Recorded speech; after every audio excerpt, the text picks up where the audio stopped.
So when I hit walls, when I remember this moment when I was in bed, and it had been a couple of years that I had suffered from eating disorders. And I don't want to say eating disorders because that's kind of like the tip of the iceberg, where I was suffering from a disconnection to myself. Now, I was born in nature. From 0 to 4, as an only child, I was put in nature. My parents played with me. I received a lot of love, but the wind kept whispering. And I developed this sense of love for life that still today on this stage has only multiplied and multiplied. And that little voice of love inside me was always there, even in the darkest times. And now that I'm learning with my adult brain how I process difficult situations and how to get back to my own self, I think the awakenings come in the moments where you have to face yourself.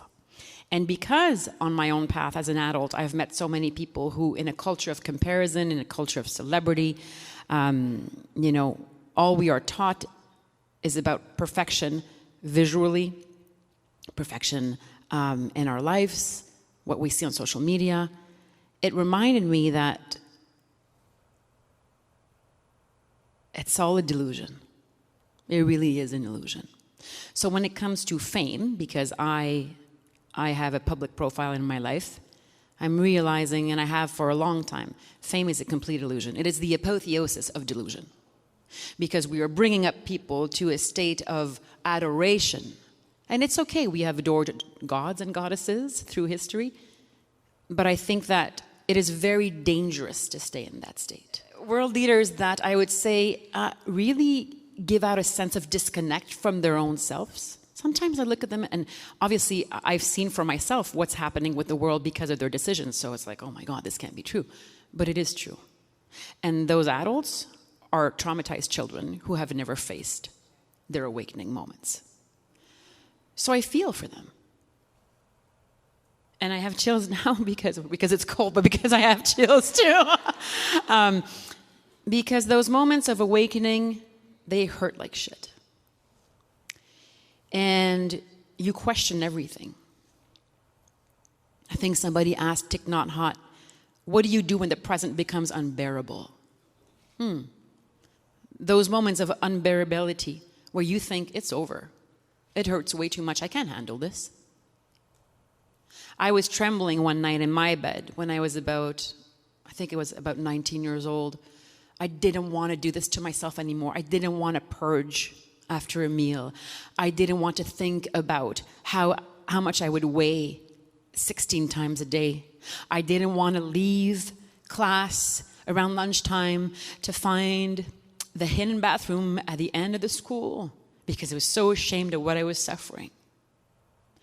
And one day, when I was in that stool, I kept seeing another pair of feet, and I recognized the same pair of shoes. I kept coming back a couple of times during the same week, and then a couple of times during 2 or 3 weeks. I'm like, what the heck?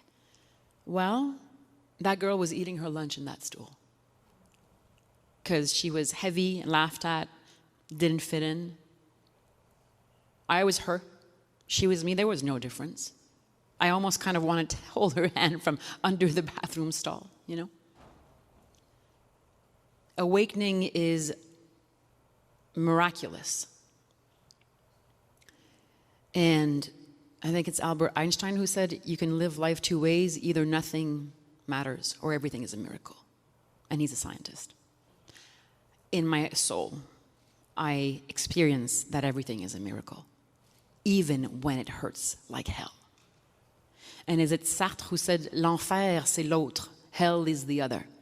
I'm an only child, so for me, it's like, the other is like, you want to play, right, Deb? You want to play? You want to be my friend? The clinging, the attachment. I can't be left alone, I'm going to die. I'm an only child. I don't have siblings to save me if my parents aren't there. So those moments of awakenings, I think they've been happening in, big ways and micro ways my whole life. And thank goodness I've been listening. Hey, I've been staying on the surface many times. I'm full of flaws. But I'm listening. And I'm going to keep listening. Because I think awakening is about listening.